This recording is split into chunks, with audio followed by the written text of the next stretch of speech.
The fallacy arises in the following way. Suppose the following personal avowals are made. I respect X, or X is worthy of respect. Such avowals entail nothing about what attitude others ought to respect or find worthy. It remains entirely open whether anyone else makes or does not make the same avowals in their own case. The demand that others respect what the religious respect is without any force and is not binding in any way.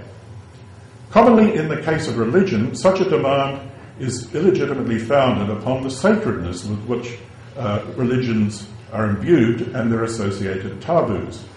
It's also an extreme case of illegitimate respect creep, in which an inference is made from the third, fourth, and fifth kinds of respect to the unacceptable respect 6, which is demand for reverence on the part of others.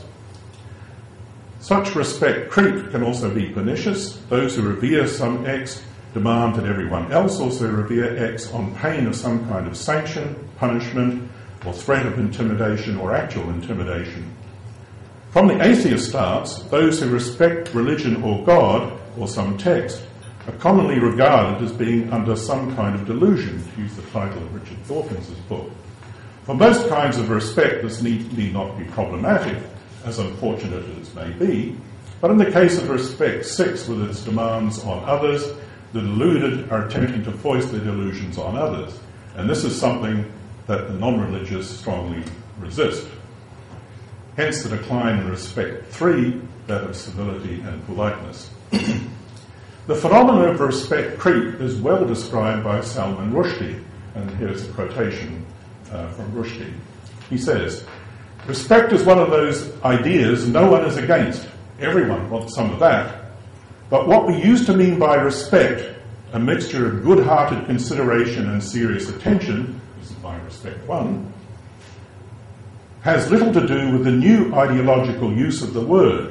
Religious extremists these days demand respect for their attitudes with growing stridency. Very few people would object to the idea that people's rights to religious belief must be respected. This is my respect too. But now we're asked to agree that to dissent from those beliefs, to hold that they are suspect or antiquated or wrong, that in fact that they are arguable, is incompatible with the idea of respect." That's my respect 6. "When criticism is placed off limits as disrespectful and therefore offensive, something strange is happening to the concept of respect." Ominously, Rushdie goes on to describe an example of respect creep which culminates in the universal demand for reverential respect. Quote, he says, "In recent times, both the American National Endowment for the Arts and the very British BBC have announced that they will use this new version of respect as a touchstone for their funding decisions. Thus, those who don't display this new kind of respect are to be penalised. Believers might pay religion respect in all 6 senses, but atheists need not pay religion respect in any of these 6 senses. And this will include not paying attention even to the vast industry within philosophy that has, from medieval times, bolstered religion. As the philosopher Anthony Grayling points out, such a lack of respect, quote, will inflame people of religious faith who take themselves to have an unquestionable right to respect for the faith they adhere to, and a right to advance, if not indeed impose, their views on others." Well, section 6, the different categories of what I call object of respect. Not only are there different kinds of respect, but there are also different categories of objects of respect that also add to the confusion over the use of the word respect. By the word object is meant the logical, grammatical sense of object and not the physical or material sense. This can be grasped by considering the incomplete sentences, person A respects blank, or A does not respect blank, and noting the different ways in which the blank can be filled by different categories of object. So far, we've spoken broadly of respecting religion, but this covers many different categories of object, and here are 6 of them. Number 1, divinities, gods, the gods, spirits, angels, and so on. Second, persons, prophets, saints, monks, popes, priests, imams, and so on. Thirdly, ordinary objects such as holy books, icons, totems, sacred places and buildings. 4, actions such as performing the Eucharist, praying, specific rituals such as genuflection, and so on. 5, persons' rights and liberties to act, believe, disbelieve, poke fun, and so on. 6, acts of believing and the contents of belief. Now, the first 4 categories, divinities, persons, actions, divinities, persons, ordinary objects, and actions, yield possible objects of respect or lack of it. The 5th category is important and concerns rights and liberties of people as objects of respect. The kind of respect involved here is hardly the reverence of respect 5, though some misleadingly put it this way.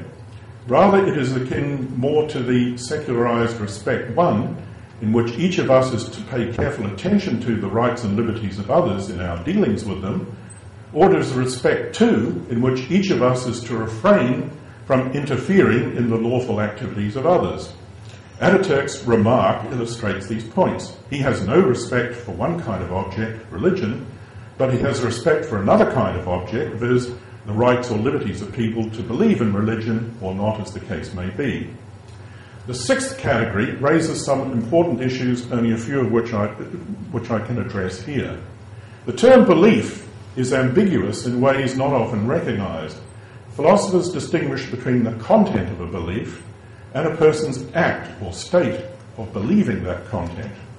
To illustrate the difference, suppose a person A believes that Christ will return one day. The proposition that Christ will return one day is the belief content. In contrast, the person's act or mental state is A's believing that Christ will return one day. A question now arises, which is the possible object of respect? The content, the act, both of these, or neither? The claim that will be advanced here, but not fully defended, is that it is incoherent or meaningless to respect belief contents. In contrast, such a person's act of believing is an act of theirs and can be a possible object of respect or lack of it. To illustrate the difference, consider the uncontroversial example of a belief content, that 2 + 2 = 4. Can a person A coherently respect that 2 + 2 = 4? In the case of respect 1, all this means is that person A pays attention to the belief that 2 + 2 = 4 when they do mathematics or perform addition. This is coherent, but other kinds of respect generate incoherence. People cannot sensibly let be or interfere with the belief content, that 2 + 2 = 4, or admire it or revere it. Some mathematical nerd might revere or admire that 2 + 2 = 4, but this means that they're really a pathological case. Similarly, the proposition that Christ will return someday might be accorded respect 1, in that one has to pay attention to it when dealing with Christians, but as with the content, that 2 + 2 = 4, it is incoherent to admire or revere the propositional content, that Christ will return someday. This point can be extended to all the belief contexts expressed in holy books or religious doctrines. Other than respect 1, it is incoherent to accord respect to such belief contents. One might possibly respect different objects, such as the person Christ or the Bible, which tells us that he will return, but none of these objects are of possible respect are belief contents. What about moral rules or commands, which are not simply propositions